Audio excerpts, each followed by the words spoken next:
Okay. Samahan niyo po ako sa panalangin. Yes, Lord, napakabuti mo po sa aming buhay. Truly, Lord God, that you are the Lord of Lords and the King of Kings, Lord God. And it is such a privilege and honor to speak and to be used by you this afternoon, Lord God. Lord, anoint me, Lord God, with revelation, with your wisdom, Lord God. Hayaan niyo po, Lord, na glory mo lamang ang makita sa kalagitnaan sa hapon na ito, Lord God. Use me to spread your word and to glorify you this afternoon, Lord God. It is only by your grace that I can stand this afternoon in front of everyone, Lord God. Sa hapon na ito, Lord God, we want more of you and less of us, Lord. Hayaan niyo po, Lord, na mamuhay ang salita mo sa aming mga buhay. Maraming salamat po. We give you all glory, honor, and praises. In Jesus' name we pray. Amen. Amen. Okay. So, ngayon, SOS. Kapag narinig niyo yung salitang SOS, ano bang, pumapasok sa, sa isip niyo? Emergency. Help. Correct. Ano pa? Sus, Ginoo. Ano ba? Meron pa ba? So, pag sinabing SOS, no, kapag may nag-text sa'yo ng SOS, ibig sabihin, kailangan niya ng tulong, kailangan niya ng help because there's an emergency. Ngayon, Ate Joy, bakit naman SOS? Meron bang emergency ngayon? Meron bang nasunugan? Meron bang, tawag dito? Babahain ba tayo? Magkakaroon ba ng lindol? Sa ngayon, wala, no? Physically, wala tayong SOS ngayon. But we could be in spiritual danger. Because many of us are drowning. Marami sa atin nalulunod. Ate Joy, marunong ako lumangoy. Hindi ako malulunod. Pero hindi po sa tubig ang pinag-uusapan natin ngayon. We could be drowning in pressure, in comparison, in expectations, and chasing for success. Ako naniniwala ko na this generation is a pressured generation. Agree ba kayo doon? We are pressured to achieve this, to achieve that. Dapat with highest honors ako. Dapat kapag 18 na ako, ganito na ako. Kapag 25 na ako, dapat may asawa na ako. Kapag 28 na ako, dapat may bahay at lupa na ako, may sasakyan na ako, and everything, and so on and so forth. Marami tayong gusto, di ba, sa buhay natin ngayon. Ako din, years ago, pinapressure ko din yung sarili ko na, okay, dapat by this age, ito na yung mga nakuha ko sa buhay. Parang very known to sa mga elders sa amin sa Padilla na sobrang planado ko yung buhay ko before. So, goal ko dati, sabi ko, by 20, graduate na ako ng college. Yes. By 25, mag-aasawa na ako. 26 na po ako ngayon. Ano nangyari? Totoo ba? Totoo bang nag-graduate ako ng college ng 20? And also, parang ang pangarap ko dati talaga maging attorney. So, nag-law school ba ako? Hindi din. So, ang dami nagbago kasi first batch ako ng K-12 eh. So, doon ba lang naurong lahat eh. Tapos 5 years yung course ko. So, pag-graduate ko, 23 na ako. 3 years delayed na compared dun sa plano ko. And by 25, sabi ko, mag-asawa na ako. Nasaan? nowhere near po sa mga yon. Ang na-achieve ko pa lang doon ay yung pag-graduate. Pero 23. Ngayon, malungkot ba ako? Hindi po. Hindi po. Kasi, Joy, ang galing mo. Tama yan. Disappointed ba ako? Hindi din. Because, youth, if you are in the same phase, or if you were in the same phase, remember na yung mundo, normal na ngayon, na pinupush tayo to succeed. Dapat ganito ka. Dapat ganyan ka. But, the Bible reminds us this. Let's open our Bibles in Matthew chapter 16, verses 24 to 26. Yan. Sabi po dito, then Jesus said to his disciples, whoever wants to be my disciple must deny themselves and take up their cross and follow me. For whoever wants to save their life will lose it, but whoever loses their life for me will find it. What good will it be for someone to gain the world, yet forfeit their soul? Or what can anyone give in exchange for their soul? So Matthew 16 po ay, nangyari po ito sa Caesarea Philippi. So yung region na yon ay punong-puno ng pagan temples and symbols of power. So yung mga tao doon, wino-worship nila yung mga idol, political power is all over, and yung mga identity ng mga tao, kine-question na nila. So, the verses before this, Peter confessed that Jesus is the Messiah. Yun po yung pinapakita sa verses 16 and 17. Pero, immediately after, Jesus told the disciples that He will suffer, be rejected, killed, and rise again. Ngayon nagulat sila kasi ang inaasahan nila, it was a victorious win para kay Jesus or a victorious journey para kay Jesus. Hindi nila inaasahan na dadaan muna sa suffering ang Diyos. Kasi syempre, maghihirap ang Diyos, mamamatay, i-reject, and will rise again. Pero sinasabi po dito, the disciples expected glory and success, but Jesus corrects their mindset. Yan na po yung sinabi niya sa verses na binasa natin, that it's all about self-denial, taking up one's cross, and obeying God even when it costs everything. So today, our theme is, how do we take up our cross when the world keeps pushing us to chase success? So paano ba natin iti-take ang ating cross sa mundo ngayon na puno ng pressure, na gusto nila ma-achieve natin to, ma-achieve natin yan. Yung title natin today is SOS.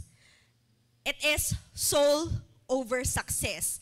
But we have to check ourselves because baka ang nangyayari sa atin is success over soul. So, isa-isahin natin yan. So, how do we take up our cross when the world keeps pushing us to chase success? Number 1, deny yourself. Paano ba natin i-deny yung sarili natin? Ate Joy, hindi ako to. Hindi to si self. Sino pala? Ganun ba? Ganun ba yung pag-deny ng sarili natin? But, denying ourselves means letting go of the constant chase for recognition. Diba? Gusto natin lagi may title tayo, may label tayo. Kapag wala tayong title, wala tayong label, malungkot tayo. Disappointed tayo. Letting go of the constant chase of money. Kahit na illegal na, go. Basta may pera. Or social approval.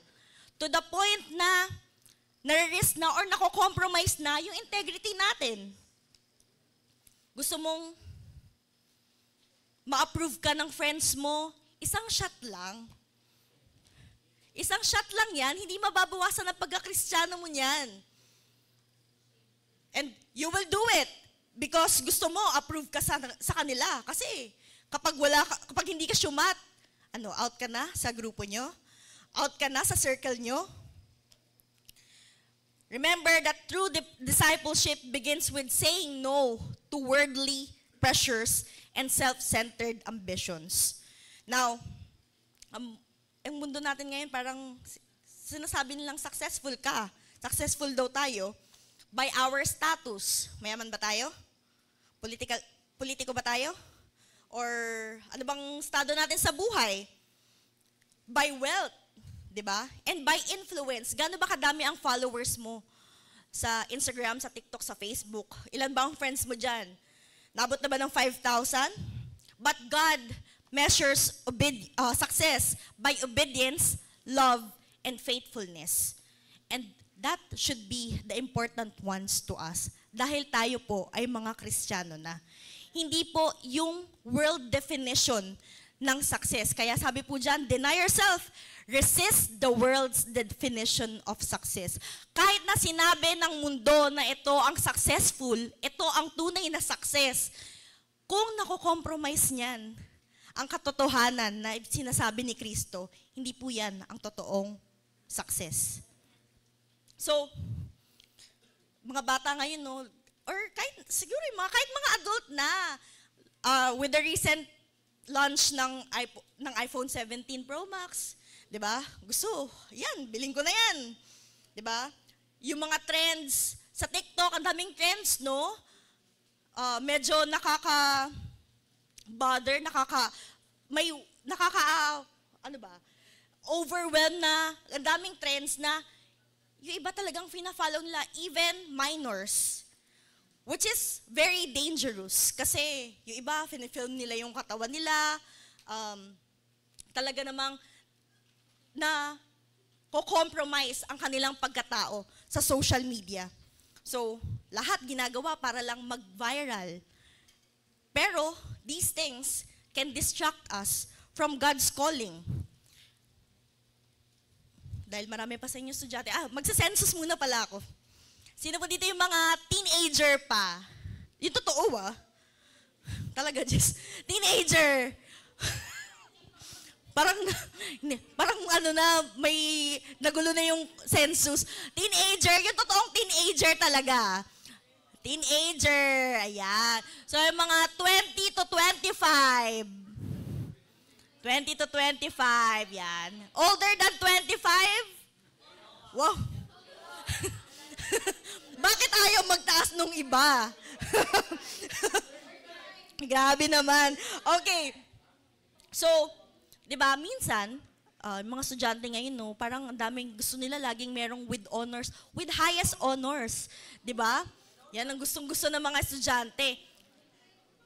Yung iba, nag-cheat na to achieve that. Kinukuha mo na yung sagot ng kaklase mo, di ba? Sinisilip mo na yung test paper ng kaklase mo. When in fact, Kristiyano ka. Tama ba yon? Hindi po yun tama. Opo daw. So, cheating would compromise your integrity. And bilang mga Kristiyano, dapat may mga integridad po tayo. Nakakahiya po sa Diyos. Pero, isipin niyo po, alam ng mga tao na Kristiyano tayo, nahuli tayo nag-cheat. Sasabihin nila, Kristiyano ka pa naman. Tapos nag-cheat ka. Diba po? So, asa na ang pagde-deny natin sa sarili natin? So, denying yourself means saying no to the old you. It means saying no to temptation kahit na walang nakakakita. Kapag mag-isa ka lang ba, tumatanggi ka pa rin ba sa kasalanan? Sa tukso? Not clapping back when someone disrespects you. Pinagpapasensyahan mo na lang. Dati, kapag may masagi ka lang ng konti, kulang na lang, isumpa mo yung buong henerasyon niya. Diba? Pero ngayon, pag may nag-disrespect sa'yo, meron ka nang magpapasensya. Pagdadasal ko na lang yan. Sabihin mo na lang, mahal kita kapatid. Okay. And also, turning down a relationship that's pulling you away from God. Diba? Ang mga relasyon, hindi lang po ito yung relasyon na pang boyfriend-girlfriend, it could be a friendship also. Diba? May mga kaibigan tayo na hindi good influence. Na imbis na ipalapit ka pa sa Diyos, inilalayo ka pa sa Diyos. And ganun din po sa relationships, boyfriend and girlfriend. Pero yung mga minor de edad po ay muna po hindi po kasali. Hindi po kasali.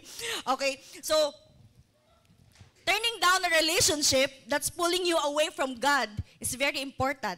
That means denying yourself. Kahit gustong-gusto mo siya, pero 14 ka pa lang.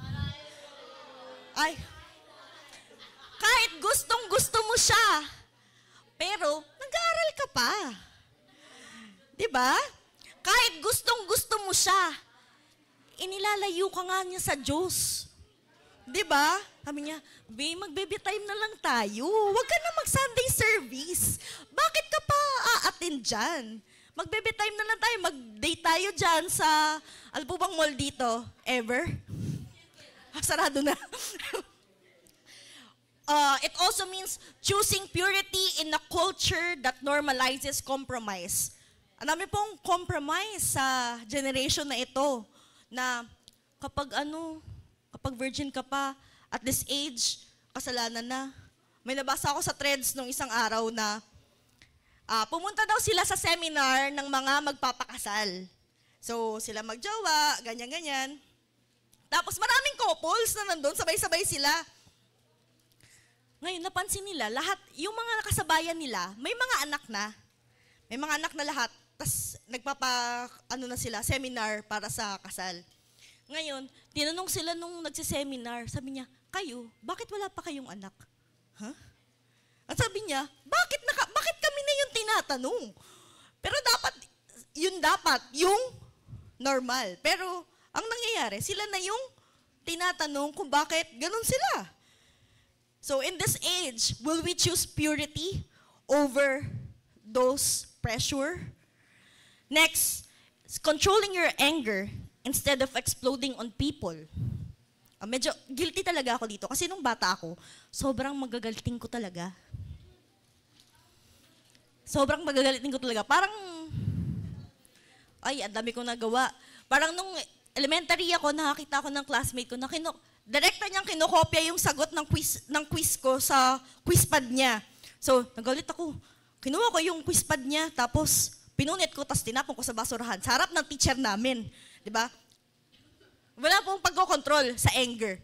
Pero ngayon po, yes po. Joy na. Joy na. Diba? Sobrang lala nung kailangan ng controlling your anger. Dati pag nagre-report ako tapos hindi nakikinig, binabato ko ng pambura ng blackboard, ganyan. So, next, limiting social media because it's affecting your walk with God. Alam mo nang sobrang toxic ng social media mo. 24 hours ka pang nandyan, pagising mo, social media. Bago ka matulog, social media. Babad na babad ka pa din. Kung alam mo nang naaapektuhan ka sa social media, tigilan mo na yan.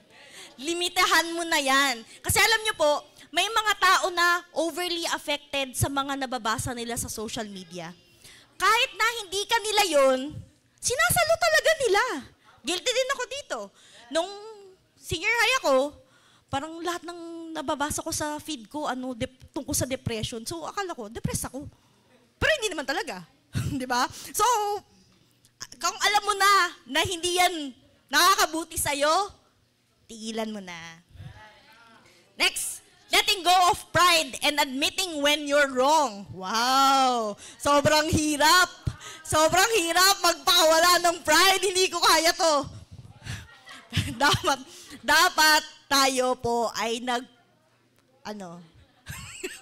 hindi ko na ma-explain. Pakawalan natin yung pride na yan. Bitawan na natin yan. Remember, alam niyo po, pag ang pride natin talagang pinanghawakan natin, it could cause relationships. Di ba po? Kahit na sa mga magulang natin, sa mga kapatid natin, kung sino man ang nakakahalubilo natin, because of our pride, pwede naman pala mapag-usapan eh. Pero dahil ma-pride tayo, hindi natin pinapansin sila, hindi natin kinakausap. Diba? Next is not comparing yourself to others and trusting God's timing. So, let's say no to comparing ourselves. Sobrang talamak neto ngayon.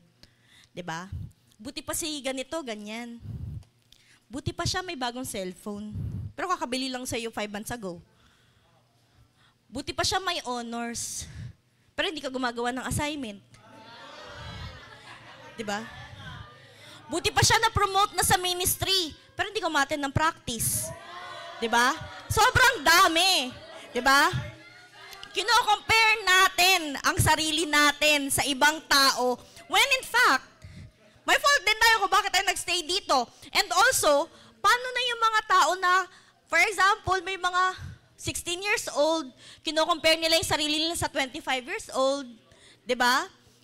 Very different age, different seasons. Hindi po dapat pinagko-compare. And next is choosing prayer and Bible time instead of scrolling or gaming. Kakalaro natin, scroll natin, doom scrolling on TikTok or any social media platforms, di ba? Nako-compromise na yung oras natin sa pagbabasa ng Biblia, di ba? So, saying no or denying ourselves, it means putting God's will above our own preference. Di ba? God's will muna bago ang lahat. Even when it's uncomfortable. Next, take up your cross. Choose God's lead and obey God. So, ang pagsunod po kay Kristo may require sacrifice, discomfort, or going against societal expectations. Hindi po madaling sumunod kay Kristo. Tama po ba? In this world, ang dami nang nauuso na normal, di ba? Tapos yung pagsunod kay Kristo parang weird, di ba? Parang yun na yung tabu sa tingin ng ibang tao. Pero, saying no to sin, kahit na tayo ay, alam niyo yun, yung mga tao sa paligid natin ginagawa na yun. Or prioritizing church, prayer, and service ay maganda po. Yan po ang kinalulugdan ng Diyos. So, how do we take up our cross sa mundong ito? Number 1, standing up for your faith at school even if people tease you. Yan. Hindi lang sa school, sa work, sa lahat sa bahay natin, kapag inasar ka ba nila na boring naman sa inyo, daming bawal eh. Will you still stand up for your faith? I-declare mo pa rin ba ang faith mo?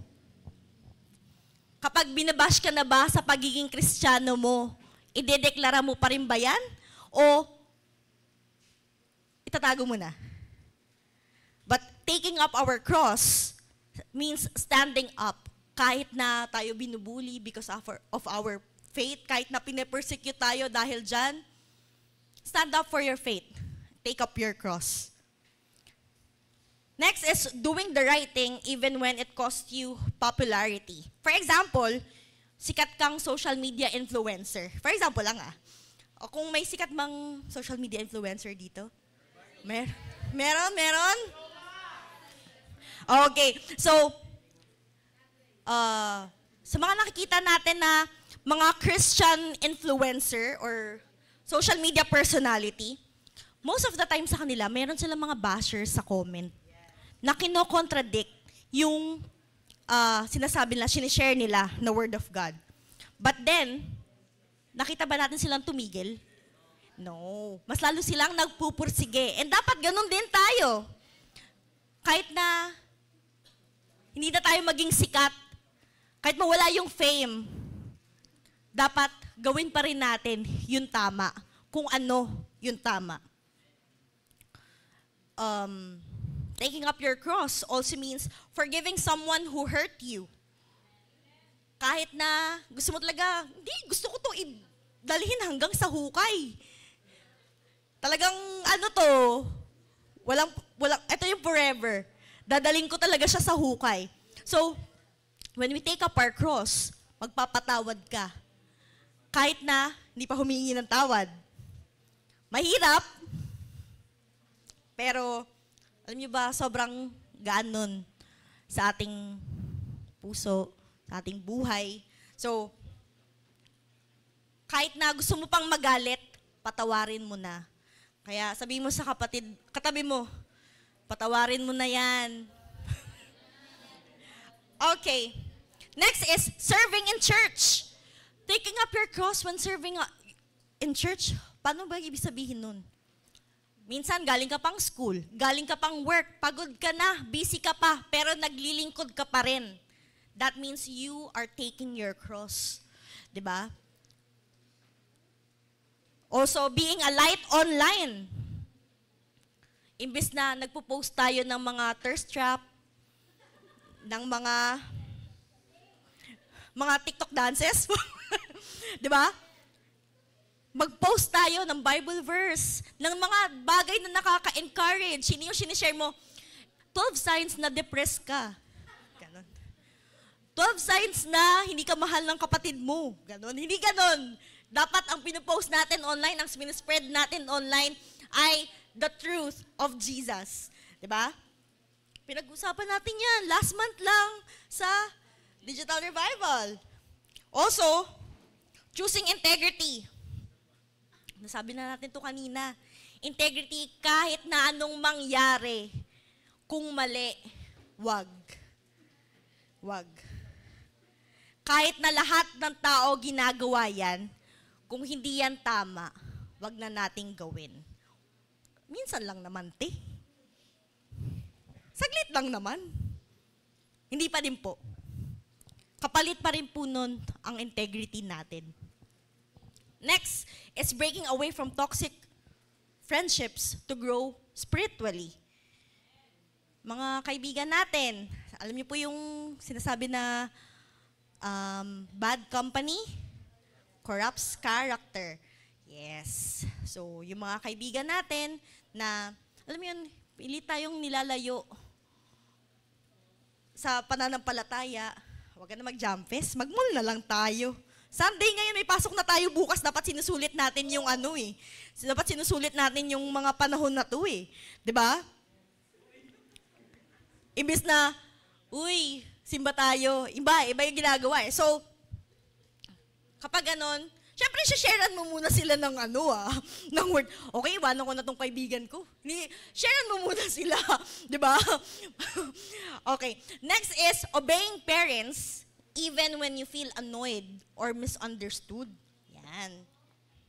Sobrang daming, ano ba? Ayaw na sumunod. Nagre-rebelde ba? Sa panahon, lalo sa panahon ngayon, di ba? Pero, taking up our cross means trusting their authority pa din and obeying them. Last one, putting God first in every decision. Course man yan sa college, career man yan, relationships man yan. Sinabi na ng Diyos na hindi, pinilit mo pa din. 'Di ba? Pero putting God first in our decisions means taking up our cross. Kasi kapag inuna natin ng Diyos, ibig sabihin, sinasantabi natin kung ano man yung gusto natin sa buhay. Sinasantabi natin yung personal dreams natin, yung plans natin, 'di ba? At pinagkakatiwala natin sa Diyos. Because following Jesus is the ultimate goal, even when it means losing something we want. 'Di ba? Ganun po ang pag-take up ng ating cross. Number 3 is gain what matters the most, true life or eternal life. Everything in this world fades. Phones, fame, friends, finances. Pero alam niyo po ang nagre-remain? It's Christ. Mawala man ng lahat. Ang ganda, nawawala yan. Magkaka-wrinkles din tayo sa, after ilang years. Pag tumanda na tayo, magkaka-wrinkles din tayo. Ang ganda, nawawala din yan. Ang phone, naluluma yan. Nafe-face out yan. Ang fame, nawawala din yan, nagda-die down po yan. Kaya makikita niyo yung mga artista, di ba? Pag sumikat sila, nagtatayo sila ng business. Kapag tinanong mo sila, bakit? Kasi, sasabihin nila sa'yo na ang fame kasi, hindi to forever eh. Kaya, nagtatayo sila ng business. Di ba? So, ang fame, saglit lang din po yan. Finances. Alam po, sabi dito according sa survey, ang mga middle class Filipino daw, 1 emergency room away lang. Kahit na middle class kang tao, yun yung kinikita mo pang middle class, ma-hospital ka lang ng isang beses, ubus yung yaman mo. So, ba, ang finances, nawawala din po yan. Kahit mayayaman, lubog sa utang, daming ospital, and something. Pero si Kristo po, nag-remain sa buhay natin. Ngayon, so ibig sabihin, dapat hindi na ako mag-aral ba ng mabuti, ganun. Kasi sabi mo, wag na ako mag-chase ng success. Hindi po yun. ang ibig sabihin po nito ay success becomes dangerous when it becomes your God. Hindi po masamang mag-aral ng mabuti. Pero kakaaral mo, hindi ka na nagpe-pray. Kakaaral mo, sobrang busy mo na dun. Yung ministry mo, nakalimutan mo na. So, pwede nating ma-win every award. Best in Filipino, best in English, best in math. Lahat yan makuha mo. Hit every goal, earn every peso, build every dream. Pero, if it will cost us our relationship with God, hindi na po success ang tawag dyan. Loss na po. Kawalan na po yun. Hindi na po tayo panalo dun. Ngayon, bakit nga ba priceless ang eternal life? Hindi ba pwedeng bayaran yan, Te Joy? Hindi po nababayaran. Ang eternal life. Remember, success is temporary, but our soul is eternal. And eternal life is the only achievement that we cannot earn. Kahit po magtrabaho tayo 24 hours a day, hindi po natin makukuha ang eternal life. Because it is the most valuable gift that God offers. Ang Diyos lang po ang nakakapag-offer ng eternal life. Kahit si Saint Peter, yung funeral service, hindi ka mabigyan ng eternal life yan. Kahit yung mga insurance, hindi ka mabibigyan ng eternal life yan. Kahit na anong ospital pa yan, St. Luke's, Medical City, kahit gaano kayaman, hindi ka mabibigyan ng eternal life yan.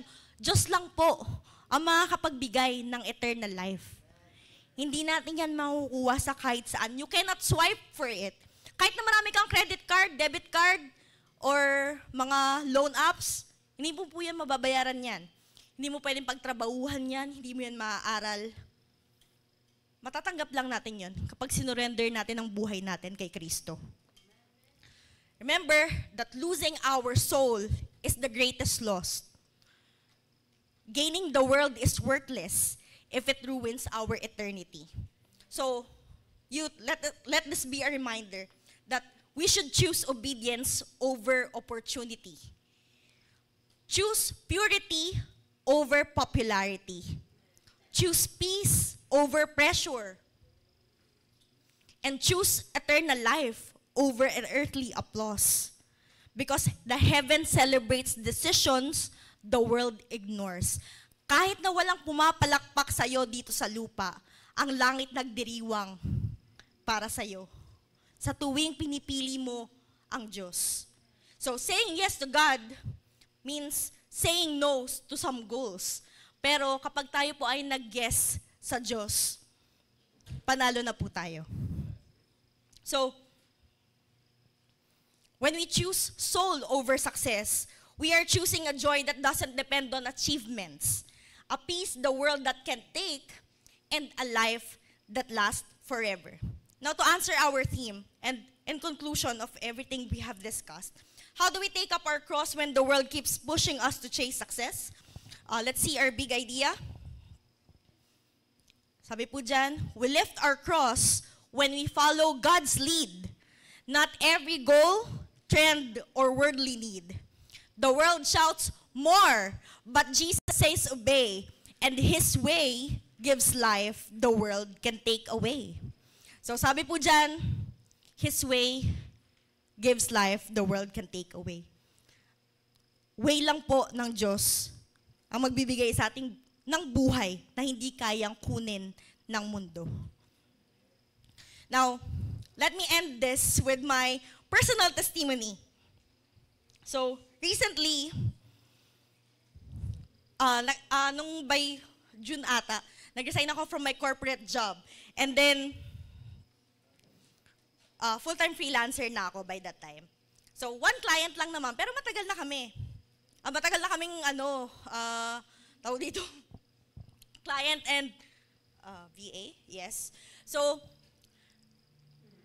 naisip ko na parang magandang kumuha pa ng isang job na parehas lang ng oras para sa sa 12 to 9 ko, marami akong kitain, ganyan. And also, parang opportunity din to practice what I have studied. Kasi I graduated accountancy po, pero yung freelance work ko is in marketing.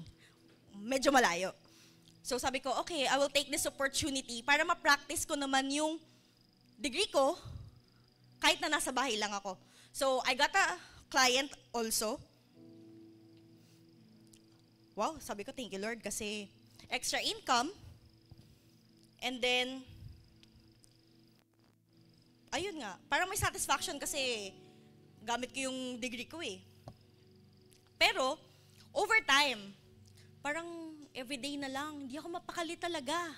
Sobrang lala ng pressure na wala na akong kapayapaan. Kahit na magsi-CR lang ako, feeling ko may kasalanan pa ako. Sabi ko, ano ba tong feeling na to? Parang hindi na maganda, hindi na talaga ako makatulog ng maayos. At lagi ko tong sinasabi kay mama na, parang nakaka-stress pala. Ganito ba talaga ang parang hindi tama eh. And then, naisip ko, okay, push ko to. Kasi sayang naman eh. Kung ipupush ko yun I would earn an amount that would allow me to travel every month. Diba? So, pwede ako mag-travel kahit buwan-buwan kasi okay yung pasahod nila. But then, don't watch na. Don't watch na. So, 4:30 dapat, diba? 4:30 sa amin. Sobrang strict nila na hindi pwedeng mag-adjust ng hindi pwedeng mag-adjust ng break, which is very different dun sa ibang client ko. So, humahabol ako. Pero alam niyo, isang beses, nagtry ako humabol ng 5 o'clock, kasi 5 o'clock yung break namin. Tapos na, you don't watch. Uwian na ng mga tao. Closing prayer na. Sabi ko, parang mali Kasi nag-resign ako from my corporate job to be more present sa church, to serve more. Pero, nung nakakuha ko ng bagong client, nawala na naman. Yung reason ko kung bakit nag-resign ako from my corporate job, nawala because nakakuha ko ng bagong client. And the Lord spoke to me. Hindi siya worth it. Hindi worth it yung amount na kikitain ko kapalit ng paglilingkod ko. Imagine, ang dami kong pwedeng ma-miss sa sobrang demanding ng work. So I prayed na, Lord, if hindi mo talaga to will sa akin, talagang mabilis lang i-let go. And on my first month, eksaktong first month ko sa job na yon, I sent my resignation letter. And there was peace in everything. Wala na yung 40K. 40K yung sasahurin ko dapat doon. Nawala yung 40K. Pero, nagkaroon ako ng peace na hindi mababayaran ng 40K na yun. Hindi ko kaya. Sabi ko, parang hindi talaga ako mapakali. Yes, sasahod ka ng ganong amount. Pero, anong kapalit? Lagi akong bothered. Lagi akong tulala. Diba? Sabi ko kay Lord, pinagkakatiwala ko to sa'yo.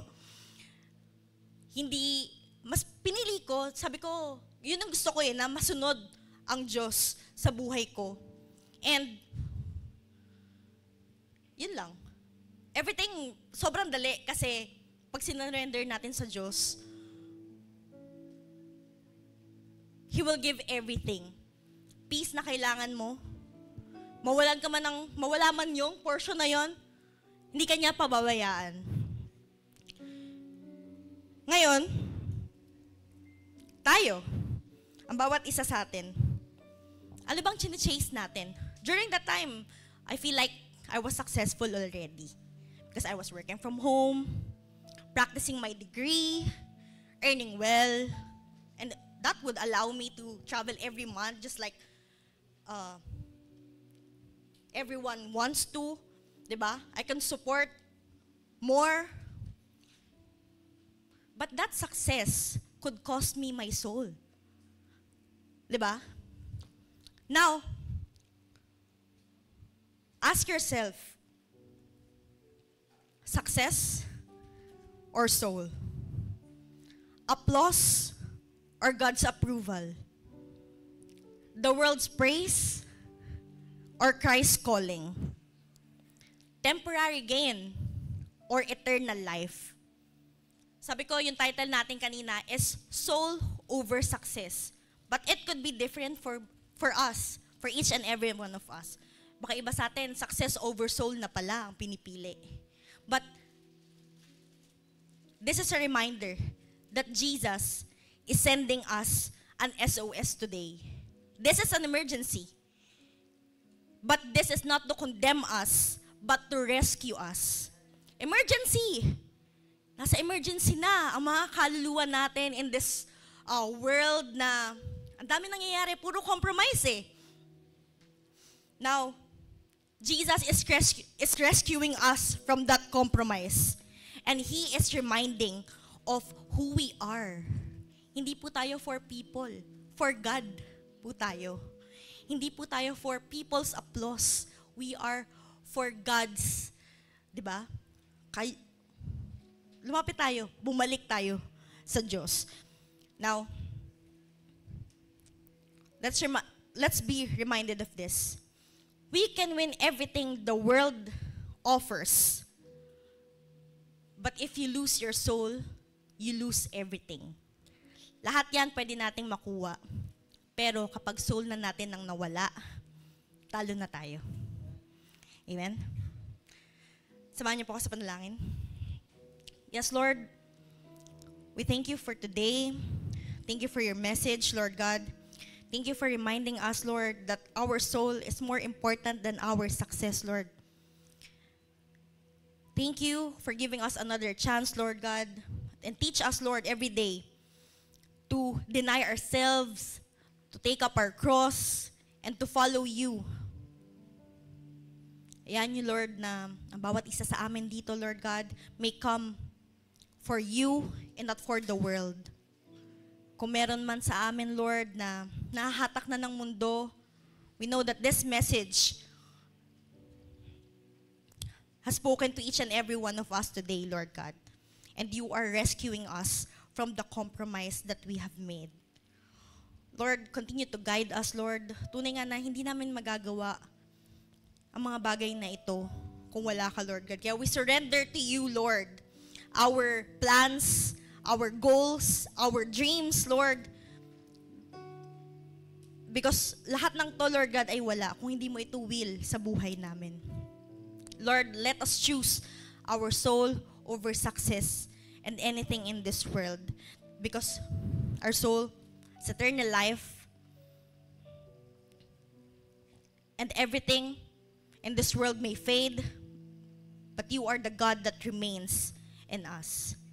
Thank you so much, Father, for the reminder. Thank you so much, Lord, for speaking unto us. Thank you so much for reminding us, Lord God. Napakabuti mo, Diyos, sa aming buhay. We give you all glory, honor, and praises. In Jesus' name we pray. Amen and amen.